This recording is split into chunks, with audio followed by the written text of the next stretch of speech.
मैं एक बार फिर से क्विक ओवरव्यू दे देती हूँ इस पूरी क्लास का, उसके बाद हम इसके प्रैक्टिकल करेंगे। इस वीक आपको इसी को अप्लाई कर करके देखना है, क्योंकि आपने जितने भी अभी तक registration form, login form, website, blog जो भी बनाए हैं ना, एनीथिंग, सभी पर आपको मीडिया क्वेरी अप्लाई करके देखना है। सारी चीज़ों को अपने अकॉर्डिंग सेट करना। आप खुद के मालिक खुद हो उसके लिए। आप कैसे इसको व्यू दिखाना चाहते हो, कैसे कलर चेंज करना चाहते हो, सब कर सकते हो, है ना। लेकिन जब आने वाला मंडे रहेगा ना, सारे असाइनमेंट सबके देखोगे मीडिया क्वेरी के, है ना। ये टाइम अच्छा लंबा मिला आपको, क्या मीडिया क्वेरी के अच्छे से प्रैक्टिस कर सकते हो। ये बहुत इंपॉर्टेंट टॉपिक है ना, इसको स्किप मत करना।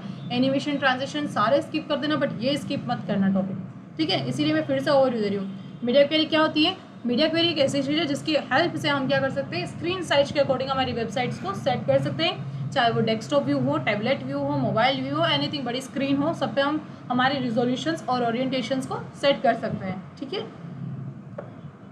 सिंटेक्स क्या होता है इसका? सिंटेक्स में हम सबसे पहले लिखते हैं @media, ताकि जब ब्राउजर रन करे तो उसको पता चल जाए कि ये लोग मीडिया क्वेरी लगा रहे हैं, है ना।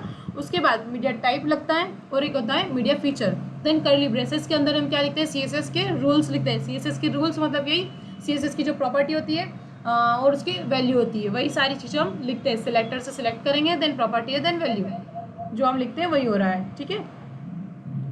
मीडिया टाइप, मीडिया क्या होती है? वही कीवर्ड जो मैं आपको बताया कि कीवर्ड लिखेंगे तो मीडिया क्वेरी डिफाइन हो गई। मीडिया टाइप्स में स्क्रीन, प्रिंट और ऑल होता है। स्क्रीन से हम डिफाइन करते हैं कि कौन सी स्क्रीन के लिए हम क्या क्या सेट कर रहे हैं, ठीक है। और प्रिंट से मतलब ये कि अगर कोई डॉक्यूमेंट प्रिंट करवाना चाहते हैं तब उसका व्यू कैसा होगा, है ना। तो वो जैसे कि सपोज आपने कोई कंटेंट है जो कि नॉर्मल ऐसे लिखा, आप चाहते हैं उसको टेबल फॉर्मेट में जब प्रिंट करें उसको, तो वो टेबल फॉर्मेट में प्रिंट हो। ऑल से सारा काम हो जाता है। और maximum time all he define करते हैं हम, या स्क्रीन डिफाइन करते हैं, प्रिंट करते ही नहीं है ना।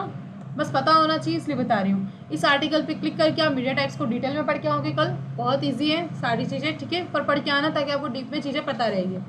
नहीं पढ़ोगे कोई इशू नहीं है, क्योंकि वो आपका नुकसान होगा, मेरा नहीं। मीडिया फीचर की बात करते हैं। मीडिया फीचर में आप क्या लिखोगे, like maximum width, resolutions define करते हो, सीधी सी बात है ना। अलग अलग तरीके से ओरिएंटेशंस डिफाइन करोगे उसके अंदर। उसके बाद हम बात करते हैं CSS रूल की, जो कि आपको पता है। ये सिंटैक्स आपको समझ में आ ही चुका था, इसको मुझे डबल एक्सप्लेन करने की ज़रूरत नहीं है, ठीक है। ये सारा एग्जाम्पल है, वही CSS जो हमने यहाँ लिखे, हम चाहे तो इसको यहाँ पर भी डबल लिख सकते थे, ठीक है। उसके बाद हम बात करते हैं मीडिया टाइप्स की। वही ऑल, प्रिंट, स्क्रीन आपको पता है। मीडिया फीचर भी आपको पता है, mean width, max width, minimum height, maximum. Mean width मतलब क्या होगा, इतनी विड्थ तक CSS ये होना चाहिए, इसके बाद भले कुछ भी हो। यहाँ से स्टार्ट होगा, जैसे कि 400 से हमारा मोबाइल भी स्टार्ट है। अब 400 से अगर हमारा 399 भी है तो ये CSS अप्लाई नहीं होगी, क्योंकि हमने बता दिया कि मिनिमम विड्थ इतनी होगी, तभी हमने जो अब CSS लिखी वो अप्लाई हो, है ना। मैक्सिमम विड्थ हमने लिख दिया कि 600, तो 600 के अगर ऊपर 601 भी गया तो वो अप्लाई नहीं होगी, है ना। क्योंकि हमने मैक्सिमम विड्थ डिफाइन किया। ऐसे हाइट और मैक्स और मिनिमम हाइट का भी कॉन्सेप्ट है। एक्सपेक्ट रेशो 16:9 और 9:16। हाँ, बाई डिफॉल्ट डेस्कटॉप भी बनता है, लेकिन उसको मोबाइल के अकॉर्डिंग सेट करते हैं।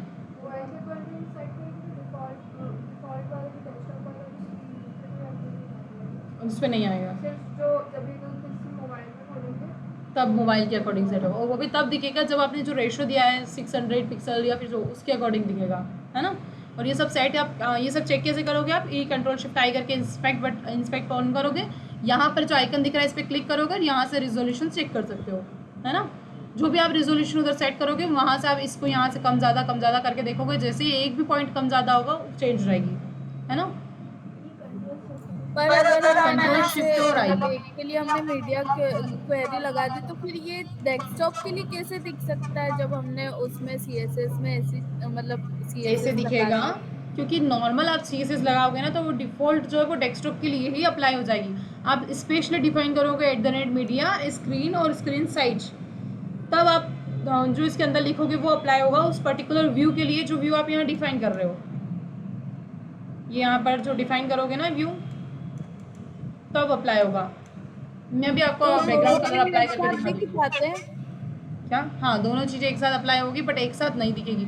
देखो कैसे अप्लाई होगी, या तो उसकी विड्थ होगी 600 या तो होगी 601। अब एक साथ 60 के अंदर बीच का तो कुछ निकलेगा नहीं, है ना। हाँ। आपको समझना ऐसे होगा योगिता, सपोज आपने सेट किया 768 पिक्सल, ठीक है, वो हुआ टैबलेट व्यू। अब 768 पिक्सल से अगर आपने 769 भी किया तो जो CSS आपने लगाई वो अप्लाई नहीं होगी, क्योंकि आपने मैक्स विड्थ दिया 768 पिक्सल। तब 768 के बाद कौन सी CSS अप्लाई होगी? बाय डिफॉल्ट जो डेस्कटॉप व्यू के लिए आपने लगाई है। मैं वही पूछ रही हूँ, जैसे कि हमने लगा दी, सपोज हमने टेबलेट के लिए लगा दी, ठीक है। अब कोई उसको है ना फोन में खोल रहा है, तो वो चीज हमको फोन में अप्लाई होगी। खुलवाने के लिए वापस से एक और बार CSS सेम वाली लगानी पड़ेगी और हाँ, टेबलेट के लिए लगानी नहीं पड़ेगी। नहीं, अगर आपने 768 मैक्सिमम विड्थ लिखी है तो ऑब्वियसली कि चाहे 1:2 हो, 20 पिक्सल हो सॉरी, या 1 पिक्सल हो, या फिर 100 पिक्सल हो, 300 पिक्सल हो, या 400 पिक्सल हो, सभी पर वही अप्लाई होगी जो आपने मैक्सिमम विड्थ 768 पिक्सल लिखी है, क्योंकि आप बता रहे हो कि मैक्सिमम विड्थ 768 पिक्सल है। लेकिन हम ऐसा इसलिए नहीं करते हैं क्योंकि टैबलेट का जो विड्थ होती है वो काफ़ी ज़्यादा बड़ी होती है मोबाइल के कंपैरिजन में। ये कहते हैं 2 गुना दिखती है वो, है ना, तो वो उस वेबसाइट सही नहीं दिखती है। इसके लिए हम मोबाइल के लिए अलग सेट करते हैं, टैबलेट के लिए अलग सेट करते हैं और डेस्कटॉप के लिए अलग सेट करते हैं। हाँ, मेरा डाउट क्लियर हो गया। वही मैं पूछ रही थी कि तीनों के लिए फिर हमें अलग अलग सेट करनी इसी पड़ेगी। के लिए ना मैंने आपको ये टॉपिक आज उठाया है, वरना पहले हमने सोचा था कि हम रिवीजन ही चलने देते हैं, लेकिन मैंने इसीलिए ये टॉपिक आज उठाया क्योंकि आज और कल 2 दिन मीडिया क्वेरी मैं पढ़ाऊंगी अच्छे से, देन आप खुद प्रैक्टिस करोगे उन सारे प्रोजेक्ट्स पे मीडिया क्वेरी लगाओगे जो अभी तक बनाए हैं पूरी क्लासेस में, ताकि आप लोगों की ना बहुत अच्छी प्रैक्टिस हो जाएगी मीडिया क्वेरी की। टाइम अच्छा मिलेगा तो अच्छी प्रैक्टिस होगी, वरना क्या होता है एक के बाद एक टॉपिक आ जाते हैं ना तो आप भूल जाते हैं चीज़ों करना प्रैक्टिस।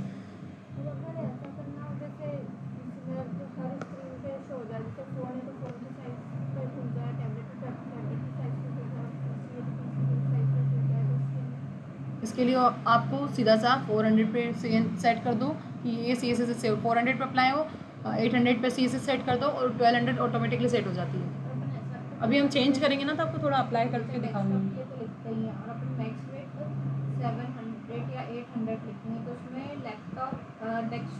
डेस्कटॉप में कुछ दिखेगा नहीं, और मोबाइल दोनों में हो जाएगा, लेकिन मोबाइल का व्यू सही नहीं दिखेगा क्योंकि विड्थ कम हो जाएगी सब। एक में ऑन करके मोबाइल का वो लिख दिया मीडिया का, एक अलग से एक बार हमने मीडिया का वो बनाया और उसमें हमने स्क्रीन लिखा, तो स्क्रीन में हमने अब टैबलेट के हिसाब से वो लिख दिया। स्क्रीन मतलब ये होता है कि स्क्रीन इसकी हो टैबलेट की कोई सी भी स्क्रीन हो उसको फ़र्क नहीं पड़ेगा, स्क्रीन होना चाहिए। स्क्रीन ही ये सारी चीज़ें है ना, है तो स्क्रीन, लेकिन ओरिएंटेशन हम डिफरेंट रख रहे हैं बस, इसका और कुछ नहीं। कि जब हमने 800 दे दिया तो वो अब हमें लैपटॉप में 1200 लगता है, तो इसलिए तो लिख के रहना था।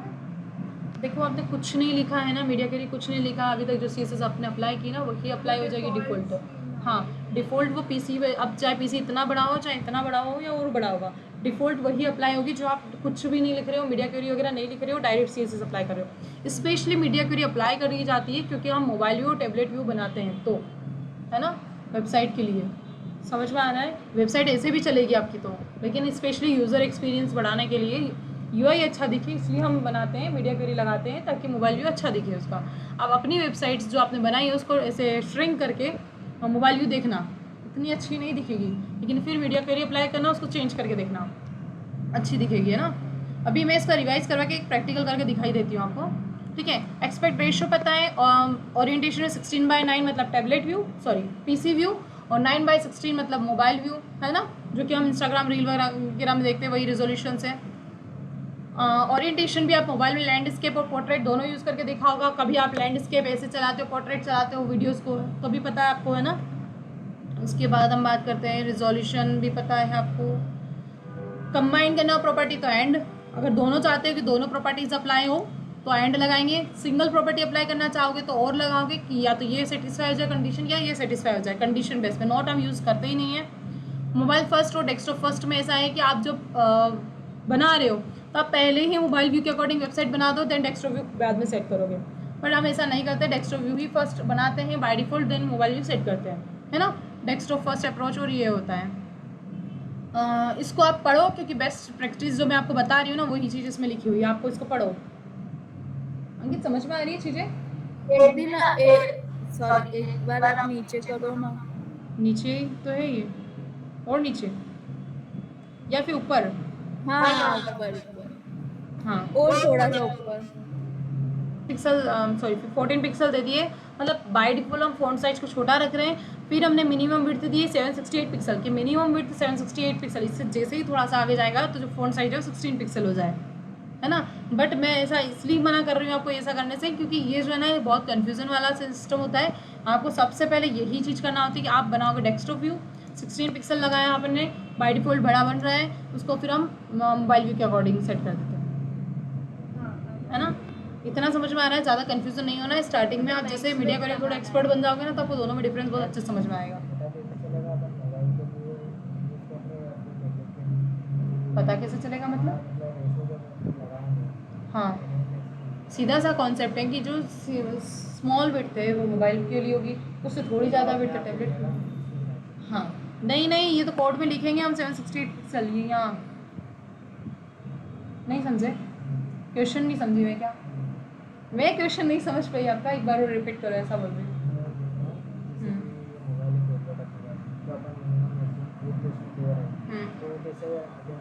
ये ब्राउज़र डिटेक्ट करता है। देखो दो तरीके हैं, हाँ, ब्राउज़र मोबाइल में भी ब्राउज़र चलता है और इसमें भी ब्राउज़र चलता है। ब्राउज़र ना ऑटोमेटिकली आप जब रन करते हो ना, मीडिया क्वेरी देखते ही समझ जाएगा कि इन्होंने मोबाइल व्यू के लिए लिखी है तो इनको मोबाइल व्यू, उस वो जब हम वेबसाइट पे पता है टैब पे क्लिक भी कर रहे हैं ना और उसमें कुछ भी सर्च किया ना, सारा रिकॉर्ड जा रहा है वहाँ पर आगे है, तो वहाँ से सारी चीज़ें कंट्रोल होती है। ये हम कंट्रोल नहीं कर रहे, हम कंट्रोल करते हैं कोड के थ्रू कि हमारी वेबसाइट कैसी दिखनी चाहिए, बट डिस्प्ले करवाने का काम ब्राउज़र का होता है, वो डिटेक्ट करता है इन सारी चीज़ों को, है ना। अब ये चीज़ें ये वाली पढ़ो क्योंकि ये आपको बहुत सारी चीज़ें क्लियर करेगी, बेस्ट प्रैक्टिस क्या होनी चाहिए।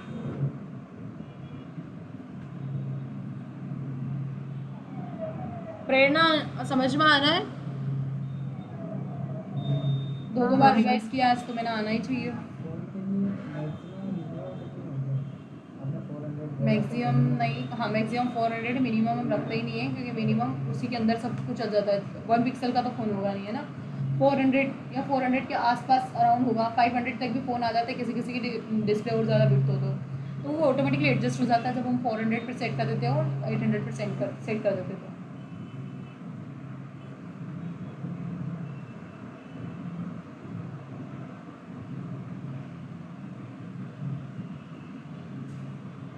ब्रेक पॉइंट्स पता है क्या है? ब्रेक पॉइंट्स कोई नई चीज़ नहीं है। 400 एक ब्रेक पॉइंट हो गया, 800 एक ब्रेक पॉइंट हो गया और 1200 एक ब्रेक पॉइंट हो गया, है ना। टेक्निकल टर्म्स में ज़्यादा उलझने की जरूरत नहीं है क्योंकि ब्रेक पॉइंट्स वही चीज़ होती है। देखो इम्यूलेटर मतलब क्या? क्या? हाँ, फ्लेक्सिबल ब्रेक पॉइंट्स वही मतलब कि आप मतलब जितने चाहो उतने ब्रेक पॉइंट्स रख सकते हो, ऐसा कोई मतलब रेस्ट्रिक्शंस नहीं है कि इतने ज़्यादा ब्रेक पॉइंट नहीं रखना है। फ्लेक्सिबल मतलब ये होता है कि ऐसे ब्रेक पॉइंट्स दो जो कि डिफ़ॉल्टली आइडियली सेट हो जाए। मतलब ऐसा नहीं कि आपने जैसे सेट कर दिया 2 पिक्सल के लिए अलग दे दिया, फिर हम 10 पिक्सल के लिए अलग दे रहे, फिर 100 के लिए अलग दे रहे, ऐसा नहीं होना चाहिए ना। मतलब खेल करके देखना है तो वो अपन कर सकते हैं वो, लेकिन आइडियली जब हम बनाते हैं तब ब्रेक पॉइंट्स को कुछ ऐसे ही दिए जाते हैं ना। अपने अकॉर्डिंग अगर टेस्ट करना चाहो तो आप देख सकते हो, वो टाइम कंज्यूम आप कर सकते हो अपने अकॉर्डिंग। जितना कंज्यूम करोगे टाइम उतनी अच्छी प्रैक्टिस हो जाएगी। कहाँ पर लिखा है? कंबाइनिंग रूल्स मतलब हुआ कि जो CSS जो हम अप्लाई करते हैं वो हर एक मीडिया में अलग अलग उसमें कॉम्बिनेशंस में लगाना है। ये नीचे जो लिखा है वही ना, ये ऐसा है कंबाइनिंग रूल्स। मतलब जो रूल्स क्या पता है आपको CSS में क्या है? CSS रूल्स मतलब ये जो बैकग्राउंड हाँ, ये सारे रूल्स, ये CSS रूल्स है ना। तो वही चीज़ है कि अगर आपको लग रहा है कि 8-10 टैग है जिसका आपको सिमिलर CSS अप्लाई करना है, तो कोशिश करो एक क्लास दे दो सबको सिमिलर और एक क्लास पे अप्लाई कर दो, है ना। बाकायदा ऐसे आईडी बार बार अलग अलग लगाओगे, कितना रिपीटेशंस में कोड होगा। इसकी जगह कंबाइन करके रूल लगा दिया हमने, ये कंबाइन रूल। ये बेस्ट प्रैक्टिस बता रखा है बस कि CSS ऐसे कर सकते हैं ना, इसमें ज़्यादा डीप में जाने की ज़रूरत नहीं है, बहुत सिंपल सी चीज़ें हैं। 8-10 एलिमेंट में सिमिलर क्लास लगा दी और क्लास पर अप्लाई कर दिया। नहीं ये वाला ये जो कोड लिखा है स्क्रीन एंड टेक्स्ट वगैरह, इसमें क्लास कहाँ पर है उसके अंदर? ये बॉडी टैग की जगह अपन क्लास भी तो लगा सकते हैं ना, डॉट लगा के।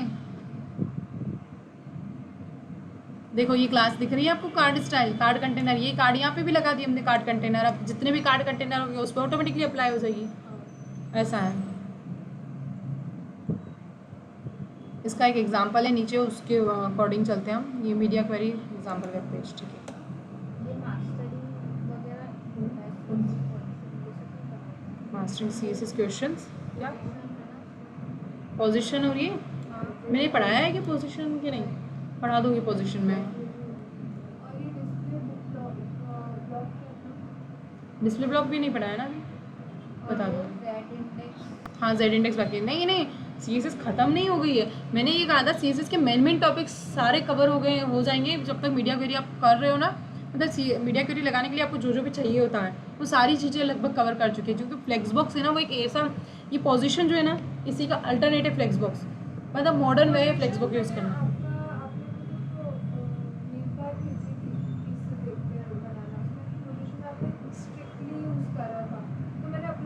पोजीशन स्टिकी आता है। आता है स्क्रॉल स्टिकी, ये सब आता है, ये सब मैं पढ़ा दूँगी, लेकिन इसके बिना भी आप ये चीज़ अप्लाई करके देख पाओगे। इसलिए मैंने जो टॉपिक वो पढ़ा है जिसके लिए प्रैक्टिस की ज़्यादा ज़रूरत होगी, वो चीज़ें ऐसी है, स्टिकी लिखा लग गया, स्क्रॉल लिखा लग गया, उसमें इतनी प्रैक्टिस की ज़रूरत नहीं होगी, नाम से ही वो चीज़ें उसके अकॉर्डिंग चल जाएगी, उसमें ज़्यादा टाइम नहीं लगेगा। ज़्यादा बूटस्ट्रैप स्टार्ट करने के पहले मैं 3 से 4 दिन उधर CSS और खींच दूँगी ना, उसमें टॉपिक कवर हो जाएंगे। पर इसकी प्रैक्टिस बहुत ज़रूरी है, क्योंकि इसमें बच्चों को कन्फ्यूज़न ज़्यादा होता है लगाते टाइम। ठीक है, ये एक वेब पेज बना लेते हैं।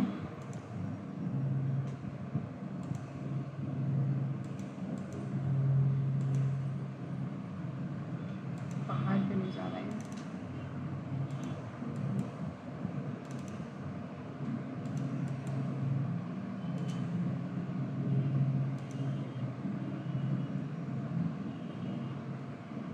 जिसको भी जैसे मीडिया क्वेरी में डाउट्स होगा ना, जैसे अभी मैं तो चली जाऊंगी, फिर मैं आपको मेरे अकॉर्डिंग डाउट्स सॉल्व कर नहीं पाऊंगी, तो मैंने इसीलिए आज स्क्रीन रिकॉर्डिंग कर ली है इसकी, मैं आपको दे दूंगी। देखिए ये क्लास रिकॉर्डेड में दे दूंगी ताकि आप लोग रिवाइज भी कर पाए,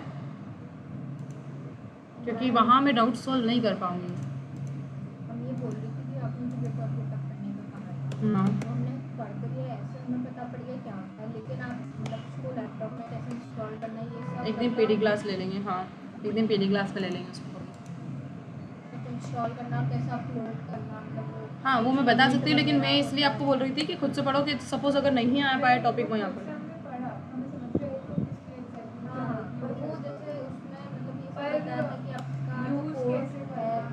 डाउनलोड करना, उसे यूज करना। अच्छा ये अपलोड करके देख लिया आपने, प्रोजेक्ट अपलोड? मैंने डाउनलोड भी कर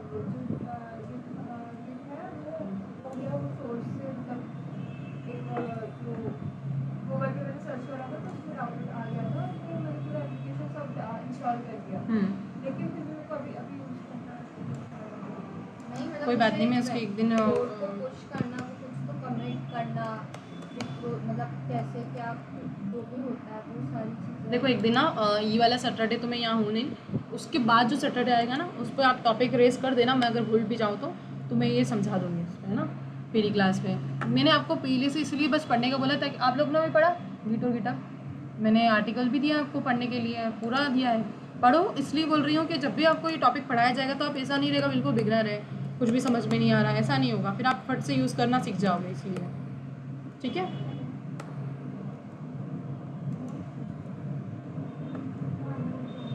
हाँ इसके लिए ना वो क्या बोलते हैं, यहाँ से गए, इसकी बात कर रही हूँ, ये सब जो बहुत शॉक्ड होके देख रहे हैं, ये गिट और गिटअप ये वाली चीज़ है, आपको इस वाले पे जाना है, इस पे नहीं जाना है अभी डेवलपर्स वाला, क्योंकि आप पहले खुद लर्नर हो तो लर्नर पे सीखो, ये वाला भी एडवांस है और ये वाला भी एडवांस है, आपको ये वाला पढ़ना है। गिट और गिटअप दिख रहा है, इसके लिए अंशिका यहीं से गए हम, कहाँ से नहीं, यह दिख रहा है गिट और गिटअप, यहाँ क्लिक किया है, यहाँ आ गए हम डायरेक्ट, यहाँ आने के बाद ये आपको दिख रहा है, यहाँ ये बीच वाला आर्टिकल पढ़ना है, ना पहला पढ़ना है ना लास्ट वाला, क्योंकि ये दोनों एडवांस आर्टिकल है, सिर्फ ये पढ़ना है। ये इसकी लिंक भी मैं ग्रुप में डाल देती हूँ फिर से।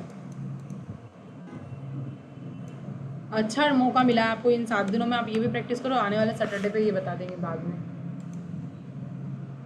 मतलब ये भी आप प्रैक्टिस करोगे ना, बहुत सी चीज़ें ऐसी जो फेमिलियर हो जाओगे तो आपको ज़्यादा न्यू नहीं लगेगी, और ये आना ही चाहिए। बहुत ऐसा है कि अगर आपको 10 लोगों में से अगर आप इंटरव्यू देने गए हो, सारे सबको आता है फ्रंट एंड, गिट और गिटअप जिसको आता है ना अच्छे से यूज़ करना, उसका सिलेक्शन पहले होता है एज़ कम्पेयर टू कि बाकी 10, क्योंकि इसका ही टूल यूज़, इस टूल का बहुत यूज़ है, सिर्फ इतने कोड पुश और लेने में नहीं, इसका बहुत यूज़ है।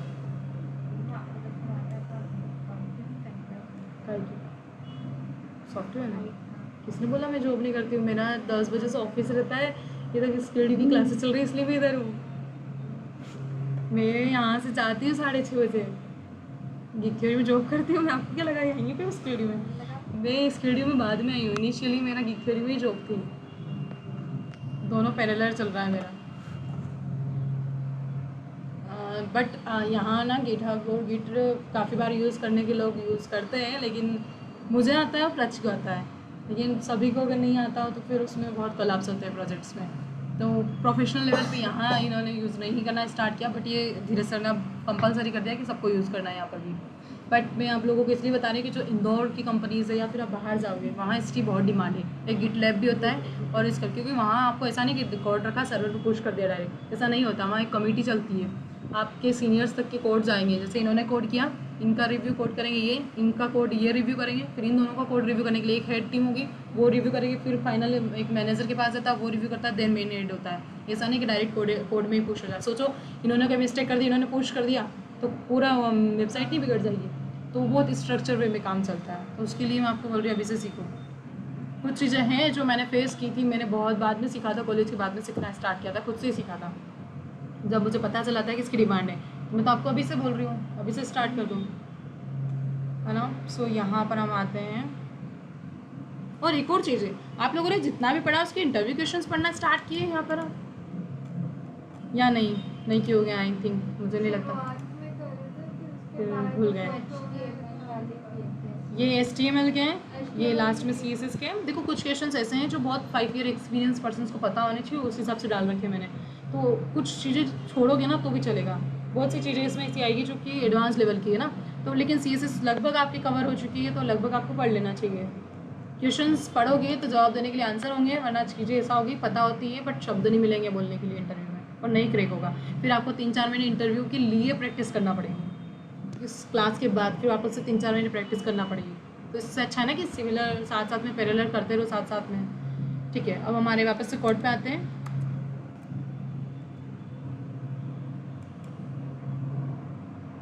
क्वेरी की गलत स्पेलिंग लिखी है यहाँ पर मैंने।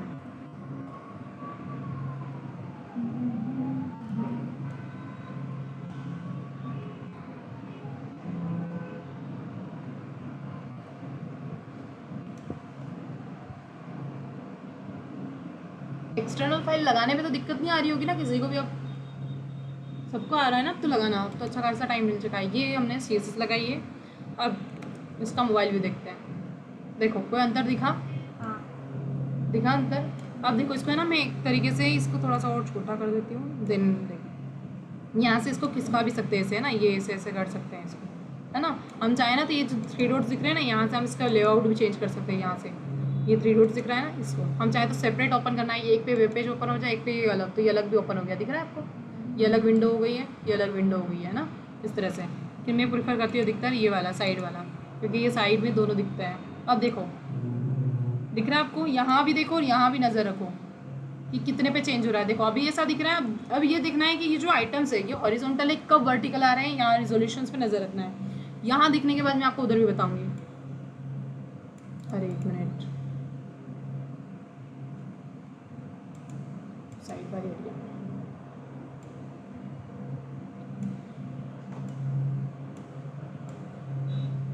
ठीक है। यहाँ देखना आप, जैसे वर्टिकल वहाँ से हटेगा, ठीक है। किस पे हटा को समझ में आया?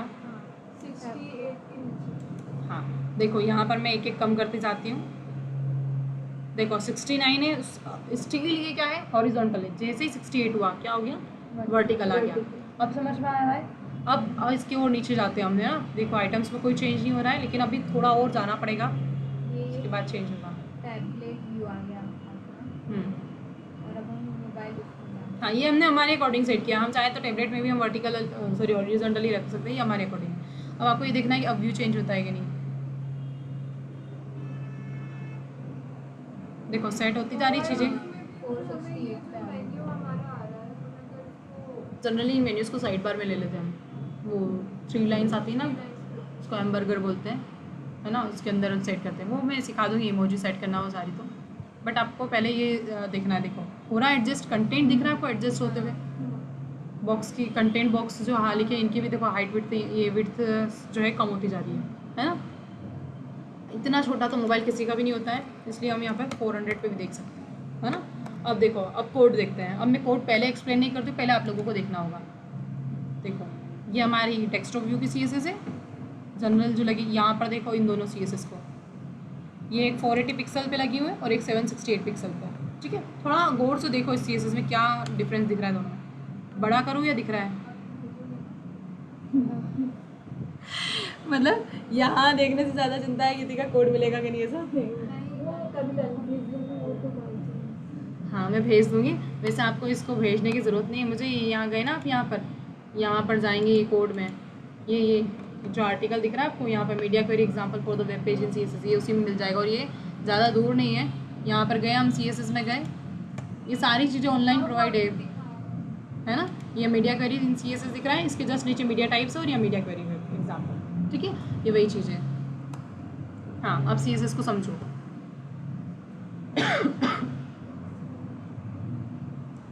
एक एक प्रॉपर्टी को एनालाइज करो कि अच्छा वर्टिकल ऐसे आया था, हॉरिजॉन्टल ऐसे हो गया।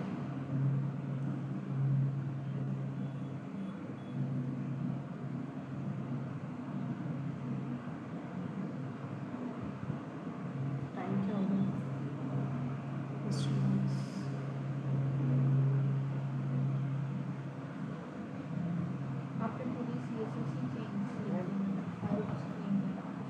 हम बैकग्राउंड कलर चेंज करते हैं तो ज़्यादा अच्छे समझ में आएगा आपको। बोलो। आपने यहाँ पे मैक्सिमम विड्थ 768 दे रखी है, तो उसको हम बढ़ा सकते हैं? बढ़ा सकते हैं, तो उसके बाद बट मैं पता है जेन्युइनली बोल रही हूँ कि या तो आप 800 रख दो या फिर 768 पिक्सल्स रखो और 480 रखो।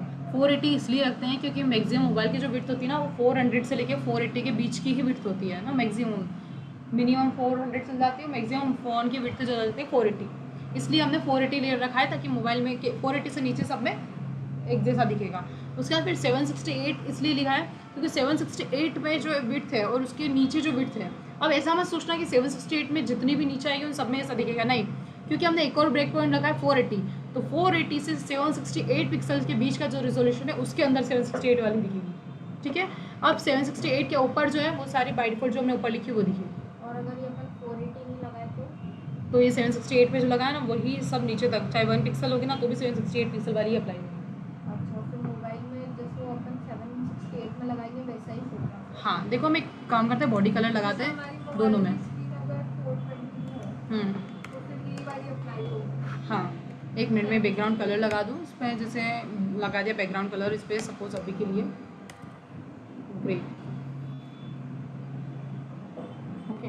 इसके लिए हमने लगा दिया ग्रे। ये किसके लिए लगा? डेस्कटॉप व्यू के लिए, है ना। देखो यहाँ पर हमने आउटपुट भी देख लेते हैं हम। जनरली अभी डेस्कटॉप व्यू के लिए लगा है क्योंकि हमने मीडिया क्वेरी में कुछ भी कलर नहीं दिया, इसलिए अभी मोबाइल व्यू में आपने ग्रे कलर देखा था। अब हम जाके देखते हैं इसमें लाइट ग्रे को चेंज करते हैं मीडिया क्वेरी में, ठीक है। यहाँ पे भी हमने लगाया बॉडी टेक,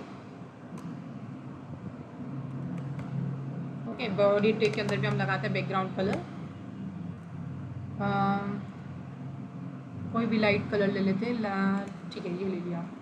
उसके बाद फिर ये अभी लगा 768 पिक्सल पे, इसका मतलब ये कि 768 और उसके नीचे तक भी ये लगेगा क्योंकि मैंने 480 पे अभी कलर नहीं दिया है ना। अभी आप यहाँ पर देखना 768 के ऊपर वाले पे ग्रे है, 768 से नीचे जा रहे हैं तो चाहे वो कितना भी नीचे जाएंगे ये यही कलर रहेगा। अब मैं चाहती हूँ कि 480 पे भी सेट कर दूँ ताकि उस पर भी कलर अलग दिखे, है ना, बैकग्राउंड कलर। बॉडी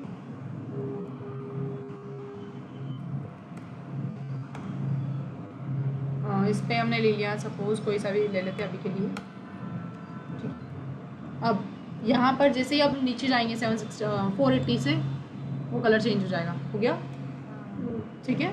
इस तरह से हम आइटम्स को सेट कर सकते हैं। अब क्लियर है, समझ में आया, है ना। हम चाहें कि ये जो हेडिंग्स हैं इसकी ये जो आइटम्स है सॉरी ये रेड कलर के दिखे, तो हम क्या करेंगे, इसके अंदर आइटम्स को लिख दिया कलर, जितने भी आइटम्स सब रेड हो जाएंगे ना क्योंकि बॉडी के अंदर कलर लग रहा है, पर अच्छे नहीं लगेंगे रेड आइटम, यहाँ नहीं लगाते, बहुत बेकार दिखेगा। हेडिंग ले लेते हैं, चलो H1 हेडिंग है, इसको हम लिख दिया कलर रेड, ठीक है, अभी के लिए रेड कलर दे दिया मैंने इसको, ठीक है। अब आप इमेजिन कर पा रहे होंगे कि रेड क्या चीज़ होगी, है ना। इस तरह से हम हर चीज़ को सेट कर सकते हैं। आ रहा है, हर चीज़ के बैकग्राउंड कलर भी चेंज कर सकते हैं। हम चाहें कि जैसे ये से बाय डिफ़ॉल्ट इसका ब्लू कलर है नेव बार का, और जैसे ही मोबाइल भी में आए इसका जो कलर है वो ब्लैक हो जाए, इसका कलर वाइट कर देते हैं फॉन्ट का। ऊपर अप्लाई किया उनमें से ये इसकी है ना, हाँ हाँ, अरे ये टैग है हेडर H1, ये टैग है सिलेक्टर्स, जो हम जनरली सिलेक्टर यूज़ करते हैं ना। पता है ये CSS में कुछ नया नहीं है, बस नया क्या है सिर्फ ये वाला चीज़। CSS तो आप जो ऊपर अप्लाई कर रहे हैं ना वही है, आप जिस तरीके से अप्लाई करना चाहोगे ना वैसे अप्लाई हो रहा है ना। मुझे इसका हेडर का कलर चेंज करना है, जैसे मैंने यहाँ कर दिया बैकग्राउंड कलर ब्लैक, ठीक है। तो अभी क्या होगा, ये बैकग्राउंड कलर ब्लैक दिख रहा है और मैंने टेक्स्ट का कलर वाइट कर दिया है, दिख रहा है आपको। अब देखो मोबाइल व्यू डिफरेंट ही जा रहा है बिल्कुल, और टैबलेट व्यू और डेस्कटॉप व्यू लगभग सिमिलर है ना। आप चाहो फ़ॉन्ट साइज बढ़ा लो, आप चाहो और भी एनीथिंग, जो भी आप करना चाहो उसके साथ सब कुछ खेल सकते हो, ठीक है। तो अब तो कोई डाउट नहीं है ना, ठीक है। तो आज की क्लास को मैं यही फिनिश करती हूँ। आपका असाइनमेंट क्या रहेगा, कल मैं क्या देखने वाली हूँ, कल आप लोगों ने जो एक ब्लॉग बनाया है, मतलब एक बनाया था आपने, जो कि मैंने एक टॉपिक दिया था फ्रूट्स पे दिया था, और बोला था कि फ्रूट्स के ऊपर पूरी डिटेल बना के लाना, बोला था ना। हाँ वही वेब पेज बनाने को बोला था। किसी ने फ्रूट के ऊपर बनाया था, किसी ने कार के ऊपर बनाया था, किसी ने पहला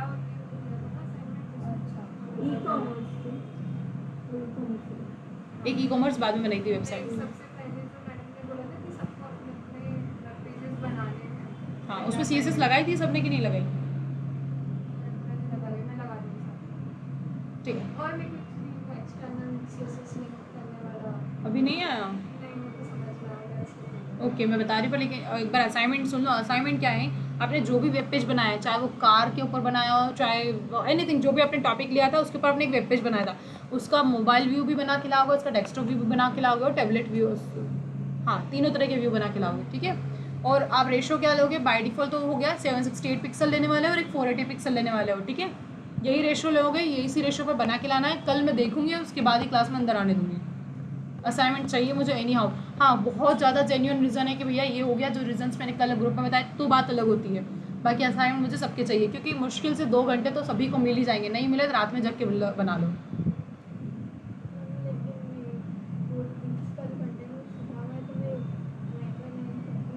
कैसे कंटेंट छुटा हुआ है, मतलब क्या छुटा हुआ है आपका?